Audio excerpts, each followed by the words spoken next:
Hey guys, it's Hunter from Crazy Bros here. Daniel's right behind the camera. Hey guys. And we're going to make a DIY of how to make a cough drop. Let's do it. Okay, first you need to cough. Have to cough. Okay, here we go.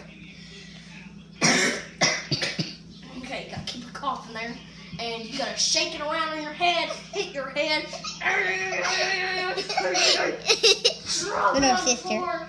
And then, bam! You got a little cough drop here. Let's taste it.